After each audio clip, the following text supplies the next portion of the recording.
Picture this, the city that never sleeps, with the glamour in all its glory. Bright lights, flashing cars, street performers, the concrete jungle, the greatest city in the world. New York City always looks super glamorous on the outside. But when you actually move here, there's some harsh realities that you might not be prepared for. What if relocating here turns into be a major headache that you had no idea was coming? In this video, I'm showing you the New York City that nobody really advertises and why some people who relocate here have major regrets about their decision after just the first year. If we haven't met yet, my name's Liz Davis, your girl Lizzztings, and I am a retired teacher turned full-time real estate agent and investor. And I moved all over the country and I chose to come back here. So with that context, I feel like I'm definitely able to provide you the harsh realities of New York and make sure that it's a decision that you'll be happy with after that first year. Reason number one that people regret moving here is the traffic.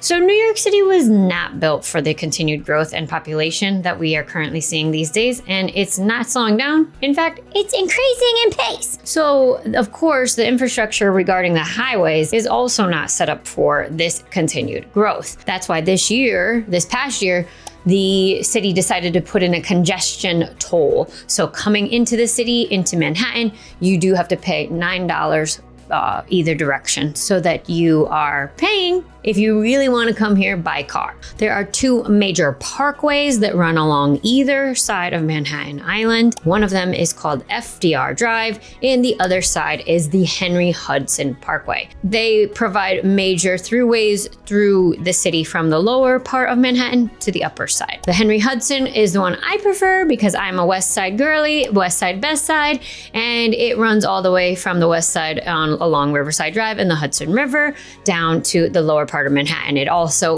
connects to the George Washington Bridge, which brings you right over to New Jersey. Super cool part of this road is the greenway that runs alongside of it. So I run on that path every morning. I'm training for a HYROX race in 2 weeks. And that greenway runs on the scenic route along the Hudson River right next to the parkway. Parkway versus greenway, pretty cool. So FDR Drive is on the other side of the city, on the east side, B side, and it runs along the East River. So very similar point of that road was to help provide that scenic route and commute down from the upper part of Manhattan into lower Manhattan. And these are beautiful roads when they're not completely congested. But during rush hour, it's dead stop traffic. And that's no fun. Trust me, the road rage around here is unreal. If you can drive here, then you can literally drive anywhere. That's not saying anything lately. Really be prepared if you're coming for that. All right, let's move on to number two. The seasonal extremities. So if you're coming from a mild or moderate temperature and temperate climate, this might be a very overwhelming shock to you. Now, spring and fall are beautiful here as they are in majority of the country. However, our summers are hot and our winters are. In this past year, we got more snow than we've seen in 20 years in New York City. And I cannot tell you how frustrating it was to shovel out my car. They plow your car right into the side of the road to a point where you cannot move it even with a shovel. So be careful, make sure you have good neighbors and good relationships with your neighbors if you have a car and you plan on parking it right on the street, because you are going to need a shovel and a lot of snow removal equipment. Honey. Now, the snow looks beautiful for one day, but after that first day when it's beautiful and white and everything looks crisp, it turns into gray, black, nasty, huge, slushy puddles. You need legit rain boots, like huge, to get around, and it is not fun. Now, plan to be dirty for those couple months. In the summer, on the other hand, complete other extreme. The subway is, I can smell it now and we're only in May. Unbearable in the summer, especially if you're on that first level and you're going down into the subway. Okay, but if you have to go down 2 levels to the B to the D, if you know what I'm talking about, it is que calor down there. You definitely want to get yourself one of these. If you don't know what this is, check it out. You need a couple speeds, but it is hot. And the park is lovely, but it can get very very crowded. Our first hot day was yesterday and it was a Sunday, so everyone had their friends and family at that park. And the blankets were out. It was like we had never seen the sun before. It's fun, beautiful, but it gets very packed. So plan accordingly. Reason number 3, subway dependency. Now, you can get rid of your car here. A lot of people do. And they say, well, I don't think I need a car. Everyone tells me I don't need a car. I don't want to worry about parking and I don't want to worry about it getting hit. And I understand that because my car, she's to the streets at this point. Every single side of her, my car got hit by a plow truck this year. Yeah, and it's not even a plow truck. It was actually a garbage truck that hit the side of my car. Not very cute, but she's to the streets. She's paid off and she works. The inside is great. I can blast my music and I have heated seats and the great air conditioning. So I don't mind that the outside doesn't look so cute anymore. However, it is frustrating and I don't always want to drive. So the subway is the way to go if you're staying local and you don't have to go anywhere far. And it can also be faster, especially during rush hour. The only problem with that is when you have to depend on the subway and that's your only means of transportation, it can be super frustrating. Let's move into number 4, a housing affordability crisis. And that's obviously no exception to New York. Obviously, we have a lot of service workers that are needed here and need to live close by where they work in order to make this city run the way it should. And in order to provide them housing, it needs to be affordable. That's basically not happening at the moment, and it is becoming a crisis. So the housing market trends that affect our affordability this year so far, as of March of 2026, the citywide median home sales price was $785,000, which represents a 4.7% increase year over year. The rental market, the median rent citywide, has approximately $4,400 per month, which is $52,800 a year, which far exceeds the 30% of income that most households have. Think about it. If $52,000 is needed towards your rent, that means you need to be making $150K in order to have 30% of your entire income going towards your housing. And a majority of the people are not making $150K that we're speaking about. In fact, the median household income is roughly $76,000, and it's severely outpaced by the median home sales price. And that puts New York City in the least affordable cities in the country, which is not a shock to any of us. All right, let's get into number 5, jobs and wages that are available. So while it's a really good idea, highly recommend having a job secured before you even consider moving here, some people just take it on a prayer and try it on their own. Don't recommend that. But the average median income here in New York City ranges between $75,000 to $80,000 a year. And that's a wide range because, of course, depending on what career path you're on, there's people making only $35K a year all the way up to $150K. It can really vary based on career path and industry.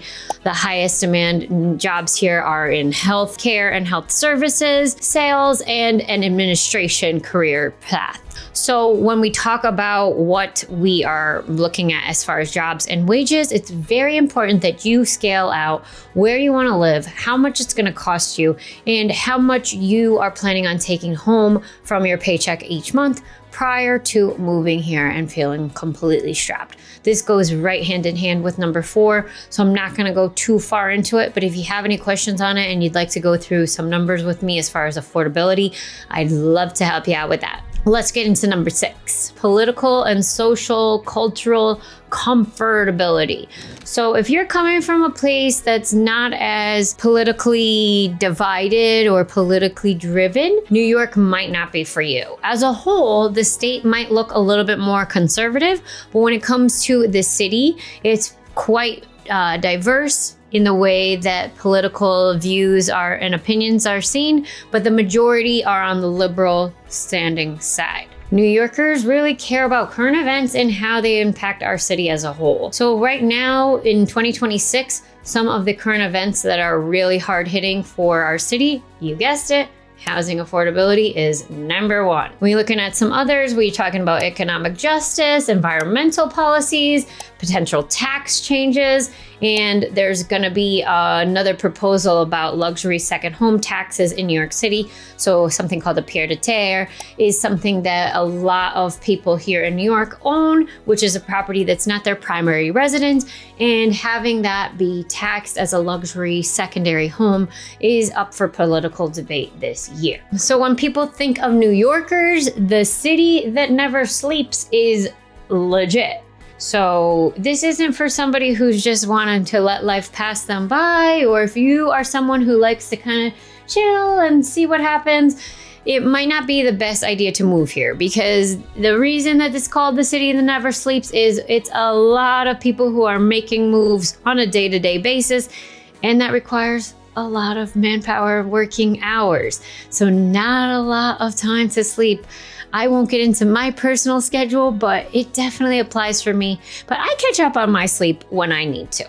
But that city that never sleeps mentality is all about that relentless work ethic and lifestyle that keeps you going and motivated at that fast pace. Another thing that classifies New Yorkers are directness and efficiency. So New Yorkers value direct communication over pleasantries. I experienced this a lot when I moved to Colorado and Richmond, Virginia. We're not trying to have a full-blown conversation in the grocery store. We want to get to the answer and move on with our day. And that's not to be rude, but that's why it's often perceived as rude when you come to the city and you're not familiar with this directness. New Yorkers are also known for their unwavering ambition, so driven by passion and very strong, unwavering ability to get professional and personal balance. It's been a challenge for many New Yorkers, such as myself and many of my friends, but you make time for the things that you want in this world. You prioritize those abilities to do that,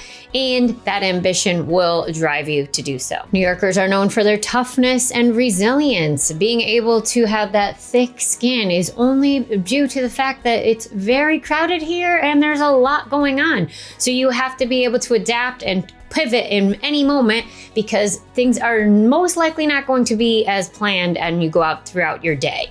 So you have to be willing to adapt, and the toughness comes with that thick skin that can be developed. But if you're someone who might have a problem with that, might be something you might regret if you move here. Let's get into number 7, public safety and civil concerns. New York is actually a much safer city than it was when I was born here in the 80s.